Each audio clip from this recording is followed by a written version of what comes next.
Hello viewers, আমার YouTube channel tips and tricks প্রোর পক্ষ থেকে আপনাদের সবাইকে স্বাগতম।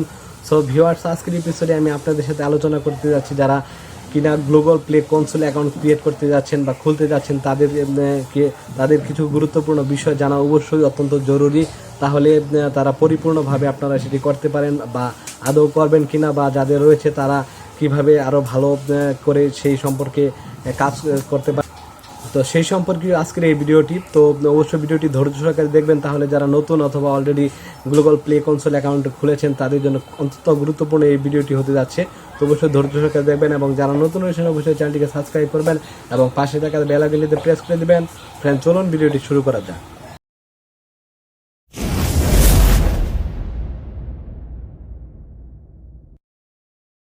সো যারা কিনা আপনার global play console account create করতে যাচ্ছেন বা অলরেডি খুলেছেন, তো তাদেরকে বলছি, তো আমরা যারা নতুন খুলতে যাচ্ছি তারা অবশ্যই বাংলাদেশ থেকে ইসলামী ব্যাংকের মাস্টার কার্ডের মাধ্যমে আমরা $25 এন্ডোর্সমেন্ট করে সেখানে আমরা অ্যাকাউন্টটি ক্রিয়েট করতে পারি।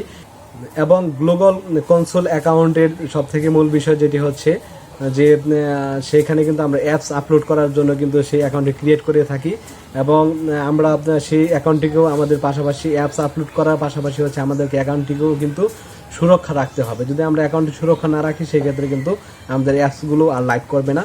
তো সেই ক্ষেত্রে আমাদের যে বিষয়টি রয়েছে যে প্লে কনসোল অ্যাকাউন্টে যে সমস্ত অ্যাপস আপলোড করা হয় সেগুলোকে কিন্তু ভালো করে তারা জাস্টিফাই করে নেয়। আর ম্যাক্সিমাম অ্যাপসই দেখা যাচ্ছে যে কি হয়ে থাকে, রিজেক্ট হয়ে থাকে। তো রিজেক্ট হওয়ার পর দেখা যাচ্ছে একটা টাইমে আমাদের অ্যাকাউন্ট কিন্তু সাসপেন্ড হয়ে যায়। তো তিনটি অ্যাপস যদি রিজেক্ট হয়ে যায় সেই ক্ষেত্রে কিন্তু আমাদের অ্যাকাউন্টটি একেবারে সাসপেন্ড হয়ে যাবে বা টার্মিনেট হয়ে যায়।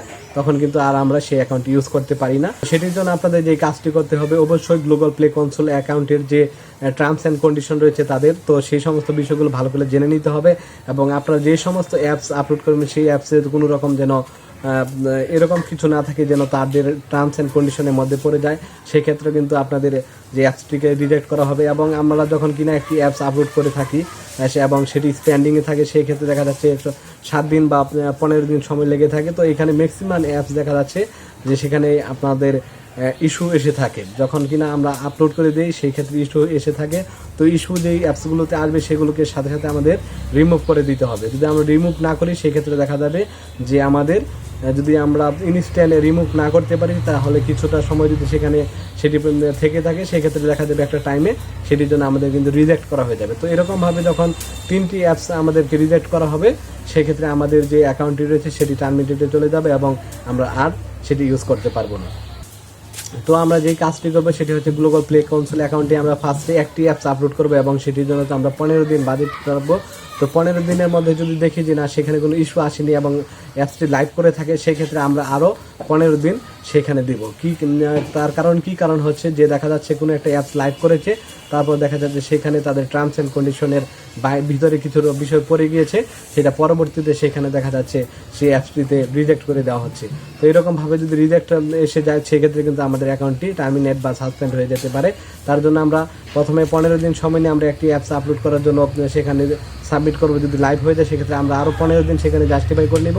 দেখবো না আরও 15 দিন চলে গিয়েছে, তখন আমরা বুঝতে পারবো যে না এই অ্যাপসটি মোটামুটি ঠিক রয়েছে। তো এরকমভাবে আমরা প্রতি অ্যাপসের জন্য 1 মাস করে টাইম নিব। তারপর আমরা কি করব 3, 4, 5 এরকমভাবে আমরা পর্যায়ক্রমে অ্যাপস আপলোড করতে পারবো। কিন্তু দেখা যাচ্ছে এরকম হয়ে যায় অনেক সময়, দেখা যাচ্ছে 3টি অ্যাপস আপনি আপলোড করেছেন, হঠাৎ করে একটি অ্যাপস 3 বছর বা 1 বছর বা 2 বছর পরেও অনেক সময় সেখানে রিজেক্ট হয়ে যেতে পারে কোনো একটি। তো সেই ক্ষেত্রে বলছি আপনারা যে সমস্ত অ্যাপগুলো আপলোড করবেন সেই সমস্ত অ্যাপগুলোর উপরে ভালো করে নজর রাখতে হবে। তাহলে আপনারা কিন্তু অবশ্যই অনেকগুলো অ্যাপস আপনারা আপলোড করতে পারবেন। বাট যদি আপনাদের অ্যাপসগুলো খুবই গুরুত্বপূর্ণ হয়ে থাকে সেই ক্ষেত্রে আপনারা লক্ষ্য করবেন যেরকম ইনস্টাগ্রাম, ফেসবুক, ইমো রয়েছে, তারপর হোয়াটসঅ্যাপ রয়েছে। তো এই সমস্ত অ্যাপস যেই গ্লোবাল প্লে কনসোল অ্যাকাউন্টে আপলোড করা হয়েছে সেই অ্যাকাউন্টে গিয়ে দেখবেন আপনারা 3 থেকে 4টি অ্যাপসের উপরে একটি অ্যাপসও পাবেন না। তো এই সমস্ত বিষয়ে তারা ভালোভাবে অবগত, এই জন্য তারা যেই কাজটি করে থাকে যে জানে তারা যে 3টি যদি তাদেরকে রিজেক্ট করা হয় তাহলে তাদের অ্যাকাউন্টে টার্মিনেটে চলে যায়। এই ক্ষেত্রে তারা কি করে 3টি অ্যাপসে আপলোড করে রাখে বা 4টি, যেন কোনোটিতে যদি রিজেক্ট হয়ে যায় সেই ক্ষেত্রে তারা কি করবে একেবারেই সম্পূর্ণভাবে সতর্ক হয়ে যাবে। এই জন্য তার আগে থেকেই 3-4টি বা এর বেশি অ্যাপস নিয়ে তারা কাজ করে না, অল্প কিছু অ্যাপস নিয়ে তারা প্রপারলিভাবে এবং স্থায়ীভাবে কাজ করে থাকে। তো আপনি যদি বেশি পরিমাণে অ্যাপস আপলোড করে থাকেন সেই ক্ষেত্রে দেখা যাবে একটা টাইমে আপনাদের রিজেক্ট চলে আসবে অ্যাপসে, তো 3টি রিজেক্ট আসার পর আপনাদের অ্যাকাউন্টে টার্মিনেটে চলে যাবে বা সাসপেন্ড হয়ে যাবে, তখন কিন্তু আর আপনারা ব্যবহার করতে পারবেন। এই জন্য সব থেকে কম অ্যাপস আপলোড করতে পারলে সব থেকে ভালো, এবং হচ্ছে আপনারা প্রতিটা অ্যাপসের জন্য মিনিমাম 1 মাস করে সময় দিতে হবে। তাহলে সেখানে যদি প্রাথমিক পর্যায়ে কোনো রকম সমস্যা না থাকে সেক্ষেত্রে সেটি লাইভ হবে এবং কোনো প্রভাব পড়বে না।